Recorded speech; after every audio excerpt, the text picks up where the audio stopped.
All these energies are all in play, and they're saying, okay, you may not have the full picture ahead of where you're going and what you're doing, but there's something inside of you that tells you it's correct. And you may not be able to explain it to people, but your intuition, your inner knowing is saying, yes, this is where I'm supposed to go. And what this energy is saying, the full moon is saying, okay, yes, it probably is the right way to go. And the only way you're ever going to find out is if you try and keep moving forward. Hi, this is Denise Matthew. I hope you're doing well. I'm here to talk about the full moon that's happening on January 25th, and this is going to be happening at 5 degrees Leo. And since we just had the Human Design New Year, we are still in the brand newness of the Human Design New Year. That means that we have the Sun in the gate 41 and we have the Earth in the gate 31. So what it really does mean is that we do have a full moon, and we know that full moons are culminations of energy. And with the gate 41, where the Sun is in the gate 41, we're really coming to this idea of the end of a cycle and then the beginning of a cycle. So the gate 41 encourages us to look at decrease. And decrease in this case really means trimming back what no longer works for you. And I talked about this when I did the overall transits for 2024, and that when Pluto goes into the gate 41 in April, it is really reminding us that there are things that we want to take with us, and then there are things that we don't want to take with us as we move forward in our new cycle. And this is the brand new cycle, and we're still in that sort of newness of the energy. And so it is really highlighting the perspective of the fourth line. And just like the new moon that we had earlier in the month, the nodes are in the same line as the sun and the earth and the moon as well. So that is really giving us added impetus for the fourth line energy. And this is really bringing this fixedness to the table. Now, fourth line energy is really about sort of staying in your own process, moving forward, and not really being swayed or influenced by other people. Although it is about networking and having your sort of social group or your group of people. And within that group, you find all your opportunities. And so it's really important to have the right people for you when you're fourth line energy, if you have a fourth line profile. But it's also important as a general theme. So any of the gates that you have in your body graph that have a fourth line, it really does talk about the networking, the social group, and that is where you can get the most out of your gate, you could say, most energy out of your gate so that it can work the best. So if you look at the gate 41 line 4, this is really reminding you that your social group or the people that you are sort of out in the world kind of being with a lot in your life, and that could even be the people that you work with. I mean, they're very important in your life. And so when we have the gate 41 in line 4, it's really talking about decrease. It's saying, are there people in your life that are actually, maybe not correct for you? Or even if you want to keep these people in your life, or, they're necessary to keep in your life, like in a work situation or something like that, are there ground rules that maybe you can start to implement that make it more conducive to you having a better experience in that energy, whatever that is, like if it's a work experience or if it's home or whatever. So basically taking back the control, getting rid of you could say old habits or the things that maybe you're saying yes when you should be saying no, and kind of beginning a new cycle where you feel empowered. Now, if we look at the Earth in the gate 31 line 4, again, this is sort of bringing in this idea of leadership, but in this case, it is really leadership that is built on the foundation of people who support you, people who want you to be their leader, and people who want you to sort of be the voice for them. And so what this is saying is that, there will always be people who don't like your leadership, who don't like you. And I mean, we know that that's part of life. And yet, when we know people don't like us, a lot of times what we'll do is even put more focus into it. I've seen this like sort of on a YouTube channel, and you have the comment sections, and some people have a lot of comments that they get on their videos. So somebody will come in and say something negative, and what'll happen is that person who owns that channel, who is the creator of that channel, will focus on that specific negative comment, and they will try and sort of, I don't know, they could defend themselves, or they could reason with the person, or they could do something. And yet, there's other positive comments that they're not interacting with. And so this is what we generally do. We put the energy of trying to change a situation, or trying to work with somebody who maybe doesn't want to work with you. And you're always putting that energy into trying to make somebody like you. a lot of focus and energy will go to people who don't necessarily like your content or don't necessarily like what you're doing or don't necessarily like your leadership. And what this is saying is, again, as the Gate 41 is telling us, to take your power back and to really put your energy into the people who are supporting you. Because usually there are more people supporting you than people who don't like what you do. And truly, why does it matter if people don't like what you do? I think it's just like moving through that energy. And yes, it's nice to be liked. It's nice to, have respect, and it's nice to feel that you're doing a good job. But if certain people are just not ever going to give you that energy, then it's better just to move on.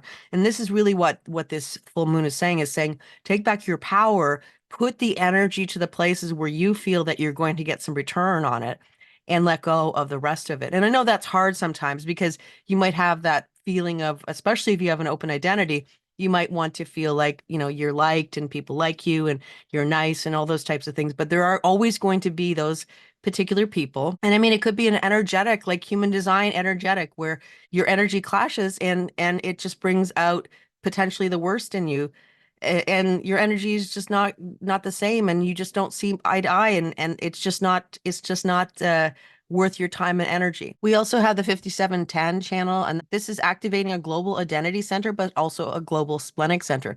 Now, the gate 57, of course, is one of the most intuitive gates in the body graph, but it does come with a potential for fear of the future. The other perspective is there's always awareness that is found within all the splenic energies. This is where we move through the shadows or through the fear and, sort of see what's beneath it. If there's something that you can learn from it, the intuition that is actually there, as opposed to this fear of a generalized fear of the future. The 5710 channel is really about personal security, and what it does give you is this ability to intuitively be aware of what is potentially an issue for you. So Venus is in the gate 10 line 5 and is how you're supposed to behave or act, because the gate 10 is about our behavior. We add in the gate 57 in the full channel. This is like the perfected behavior based on the situation you find yourself in, and that is to keep you secure. So even if you feel this sense of fear of the future or something like that that can come with the gate 57, it is also a very protective energy in that it is in the now and it always protects you in the now. It gives you a heads up and it says, okay, this is the way you're supposed to be. This is the way you're supposed to act in this particular situation. So it is a in the moment, very quick, and it will protect you. But it's really about knowing that it is in the now. So even if you're thinking about the future of things that might happen, that doesn't necessarily mean it will happen the way you think it will happen. From personal experience, I don't have any integration channels. So when the channel was activated earlier in the month of January, I was feeling that energy quite a bit. And what I got this hit that my middle son was going to cut his hand. And it scared me because I was like, oh, I don't want anybody to hurt themselves.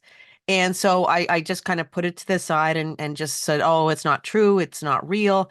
And then later on that day, he actually did sort of scrape his hand, but it wasn't a big deal. Like he pinched himself on when he was trying to attach a clamp to something, and it bled a little bit, but it was like pretty small. But in your mind, you start to think, okay, is it something big? And this could be about your personal safety or could be about your future in general. So kind of using your retrospective energy with the gate 57 is really good in that you get these intuitive hits. You've had these intuitive hits in the past, and how did it actually turn out in the real world? And when you can sort of make sense of how it works for you, then it can be an amazing gift that you can use to your advantage all the time. And again, this is something that is if you have any integration, this is very helpful. It'll bring that intuitive energy to the integration channels because they all sort of click together, and it gives you that one boost of something new and important. If you like, because most people don't have all the integration channels like the 34, the 10, the 20, and the 57. So this gives that intuition to know what's happening. And then with the gate 10, that's clicking into integration as well. And this is putting you in the perspective of life, because if you have integration channels like the 3420 and maybe even the 57, if you have them all together, but you don't have the gate 10. A lot of times you might be busy doing things, but you're not necessarily busy doing things for you. In fact, you're doing it for other people because that's your focus. But when you bring the gate 10 in, that's bringing you into the equation, and it gives you this idea that yes, you are part of the equation. Yes, you are important, and this is about you as much as it is about anybody else. So that's something to keep in mind. If we look at the south node in the gate 57 line 4, this is bringing in relationships, because when we have a fourth line energy, we're talking about relationships. Now, the third line energy is where you're experimenting with relationships. Now, the fourth line is where you're actually in a relationship. You have a network, a social group. And from the social group is romantic relationships, business relationships, friendships, whatever you need. So again, it is always about the quality of your relationships, because the quality of the relationship is going to support you in your journey forward. They will not try and influence you. They will accept your process. If you look at the fourth line as a harmonic to the first line is where you're getting information, finding security, and learning, what is important to know about the subject you're working on, or the gate. And then the fourth line is where you have this foundation and you're moving forward on a path that is specifically designed based on what you've learned, the foundation you've built, and the influences is coming from your steadfastness and your fixedness, because again, people know what they'll get from you. So if you see Mars is in the gate 54 line 1, and then we see a lot of this fourth line energy. Now the gate 54 line 1 is sort of advancing in your career, moving ahead, finding success, but usually it's finding success by supporting other people, and then you're recognized for being an asset type of thing. So this is talent. This is a talent for the gate 32. And it's also called ambition, or sort of rising a little bit higher up. And usually it's related to it could be related to your standing in life, or a lot of times it can be related to your work. But then the other perspective is also relationships. So this is sort of what this full moon is really talking about: relationships. And it could be relationships that are romantic, friendships, that type of thing. Or alternatively, it could be work relationships. So we have that all mixed up in this real culmination of standing your ground, deciding what works for you. The gate 41 line 4 is called correction. So again, it is correcting what doesn't work anymore so that you can have a better path ahead. And remember, the gate 41 is sort of this holding on to a dream. The full 4130 channel is holding on to a dream and trying to make it manifest in your world and experience life, the utmost in life, or the most, wonderful experiences in life. And that's sort of the end goal. And then finally, we have Mercury in the gate 38 line 6, which is considered one of the most mutative energies in the whole body graph, because the gate 38 on its own is very mutative, because it is individual energy. Um, and really it is to fight to, the fighting part of it. It can be called the fighter sometimes, but it's the fight to get your mutation out into the world, to stand your ground, to push forward in your life in a way that you are making your innovative and unique mark on the world, and to continue to move forward. The really cool thing about the gate 38 line 6 is this idea that you may not know everything, and but only that you have to keep moving forward. And so it kind of gives you this push and drive to keep moving forward, but it doesn't give you all the sort of pieces to the full picture. So in other words, you're going on this intuition, or this inner knowing that says, yes, this is correct. Yes, this is where I'm supposed to go. And someone asks you, well, why do you think you're supposed to go that way? And you say, I have no idea. Only that it's an inner knowing. So how you know you're sort of on the path that is correct for you is, again, the universe is giving you indications.